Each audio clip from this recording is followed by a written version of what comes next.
नमस्कार साथियों, आप सभी का स्वागत है मेरे YouTube channel the spiritual journey पर। महाभारत में धृतराष्ट्र अंधे थे, लेकिन उन्हें यह अंधापन पिछले जन्म में मिले एक श्राप के कारण मिला था। धृतराष्ट्र ने ही गांधारी के परिवार को मरवाया था। लेकिन क्यों मिला था उन्हें अंधे होने का श्राप और क्यों मरवाया था उन्होंने अपनी पत्नी गांधारी के परिवार को? आइए जानते हैं। धृतराष्ट्र से जुड़ी कुछ ऐसी ही खास बातें। भीम ने धृतराष्ट्र के प्रिय पुत्र दुर्योधन और दुशासन को बड़ी निर्दयता से मार डाला था। इस कारण धृतराष्ट्र भीम को भी मार डालना चाहते थे। जब युद्ध समाप्त हो गया तो श्री कृष्ण के साथ युधिष्ठिर, भीम, अर्जुन, नकुल और सहदेव महाराज धृतराष्ट्र से मिलने पहुंचे। युधिष्ठिर ने धृतराष्ट्र को प्रणाम किया और सभी पांडवों ने अपने अपने नाम लिए प्रणाम किया। श्री कृष्ण महाराज के मन की बात पहले से ही समझ गए थे कि वे भीम का नाश करना चाहते हैं। धृतराष्ट्र ने भीम को गले लगाने की इच्छा जताई तो श्री कृष्ण ने तुरंत ही भीम के स्थान पर भीम की लोहे की मूर्ति आगे बढ़ा दी। धृतराष्ट्र बहुत शक्तिशाली थे।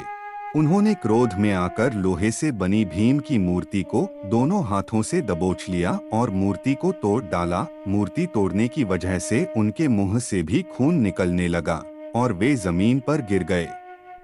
कुछ ही देर में उनका क्रोध शांत हुआ तो उन्हें लगा कि भीम मर गया है, तो वे रोने लगे। तब श्री कृष्ण ने महाराज से कहा कि भीम जीवित है। आपने जिसे तोड़ा है वह तो भीम के आकार की मूर्ति थी। इस प्रकार श्री कृष्ण ने भीम के प्राण बचा लिए। धृतराष्ट्र जन्म से अंधे थे। महाराज शांतनु और सत्यवती के दो पुत्र हुए, विचित्रवीर्य और चित्रांगद। चित्रांगद कम आयु में ही युद्ध में मारे गए। इसके बाद भीष्म ने विचित्रवीर्य का विवाह काशी की राजकुमारी अंबिका और अंबालिका से करवाया। विवाह के कुछ समय बाद ही विचित्रवीर्य की भी बीमारी के कारण मृत्यु हो गई। अंबिका और अंबालिका संतानहीन ही थीं, तो सत्यवती के सामने यह संकट उत्पन्न हो गया कि कौरव वंश आगे कैसे बढ़ेगा। वंश को आगे बढ़ाने के लिए सत्यवती ने महर्षि वेदव्यास से उपाय पूछा। तब वेदव्यास से अपनी दिव्य शक्तियों से अंबिका और अंबालिका से संतानें उत्पन्न की थीं। अंबिका ने महर्षि के भय के कारण आंखें बंद कर ली थी, तो इसकी अंधी संतान के रूप में धृतराष्ट्र हुए। दूसरी राजकुमारी अंबालिका भी महर्षि से डर गई थी और उसका शरीर पीला पड़ गया था, तो इसकी संतान पांडु हुई। पांडु जन्म से ही कमजोर थे।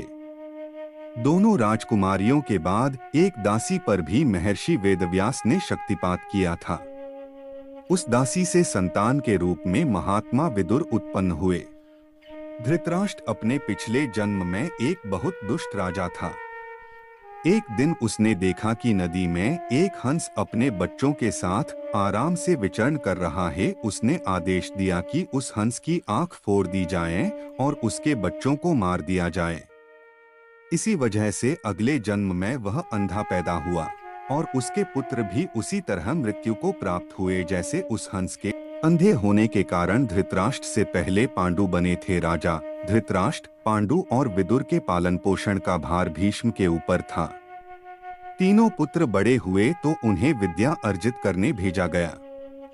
धृतराष्ट्र बल विद्या में श्रेष्ठ हुए, पांडु धनुर्विद्या में और विदुर धर्म और नीति में पारंगत हो गए। तीनों पुत्र युवा हुए तो बड़े पुत्र धृतराष्ट्र को नहीं बल्कि पांडु को राजा बनाया गया, क्योंकि धृतराष्ट्र अंधे थे और विदुर दासी पुत्र थे। पांडु की मृत्यु के बाद धृतराष्ट्र को राजा बनाया गया। धृतराष्ट्र नहीं चाहते थे कि उनके बाद युधिष्ठिर राजा बने, बल्कि वे चाहते थे कि उनका पुत्र दुर्योधन राजा बने। इसी कारण वे लगातार पांडव पुत्रों की उपेक्षा करते रहे। गांधार की राजकुमारी से विवाह। भीष्म ने धृतराष्ट्र का विवाह गांधार की राजकुमारी गांधारी से कराया था। विवाह से पूर्व गांधारी को ये बात मालूम नहीं थी कि धृतराष्ट्र अंधे हैं। जब गांधारी को ये बात मालूम हुई तो उसने भी अपनी आंखों पर पट्टी बांध ली। अब पति और पत्नी दोनों अंधे के समान हो गए थे। धृतराष्ट्र और गांधारी के 100 पुत्र और एक पुत्री थी। दुर्योधन सबसे बड़ा और सबसे प्रिय पुत्र था। दुर्योधन के प्रति धृतराष्ट्र को अत्यधिक मोह था। इसी मोह के कारण दुर्योधन के गलत कार्यों पर भी वे मौन रहे। दुर्योधन की गलत इच्छाओं को पूरा करने के लिए भी हमेशा तैयार रहते थे। यही मोह पूरे वंश के नाश का कारण बना।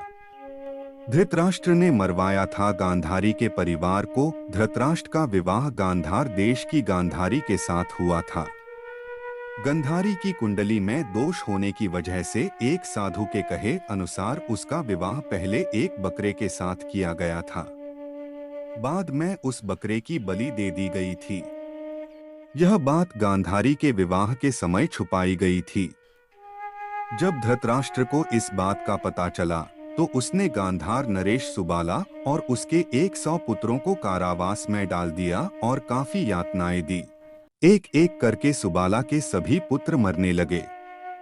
उन्हें खाने के लिए सिर्फ मुट्ठी भर चावल दिए जाते थे। सुबाला ने अपने सबसे छोटे बेटे शकुनी को प्रतिशोध के लिए तैयार किया। सब लोग अपने हिस्से के चावल शकुनी को देते थे ताकि वह जीवित रहकर कौरवों का नाश कर सके। मृत्यु से पहले सुबाला ने धृतराष्ट्र से शकुनी को छोड़ने की विनती की, जो धृतराष्ट्र ने मान ली। सुबाला ने शकुनी को अपनी रीढ़ की हड्डी का पासे बनाने के लिए कहा। वही पासे कौरव वंश के नाश का कारण बने। शकुनी ने हस्तिनापुर में सबका विश्वास जीता और 100 कौरवों का अभिभावक बना। उसने न केवल दुर्योधन को युधिष्ठिर के खिलाफ भड़काया बल्कि महाभारत के युद्ध का आधार भी बनाया। धृतराष्ट्र चले गए वन में। युद्ध के बाद धृतराष्ट्र और गांधारी पांडवों के साथ एक ही महल रहने लगे थे। भीम अक्सर धृतराष्ट्र से ऐसी बातें करते थे जो कि उन्हें पसंद नहीं थीं। भीम के ऐसे व्यवहार से धृतराष्ट्र बहुत दुखी रहने लगे थे। वे धीरे धीरे 2 दिन या 4 दिन में एक बार भोजन करने लगे। इस प्रकार 15 वर्ष निकल गए। फिर एक दिन धृतराष्ट्र के मन में वैराग्य का भाव जाग गया और वे गांधारी के साथ वन में चले गए। महाभारत में धृतराष्ट्र हस्तिनापुर के महाराज विचित्रवीर्य की पहली पत्नी अंबिका के पुत्र थे। उनका जन्म महर्षि वेद व्यास के वरदान स्वरूप हुआ था। हस्तिनापुर के ये नेत्रहीन महाराज 100 पुत्रों और एक पुत्री के पिता थे। उनकी पत्नी का नाम गांधारी था। साथियों, आज की इस मार्मिक कहानी में बस इतना ही। कहानी अच्छी लगी तो लाइक करें, चैनल को जरूर सब्सक्राइब करें। धन्यवाद।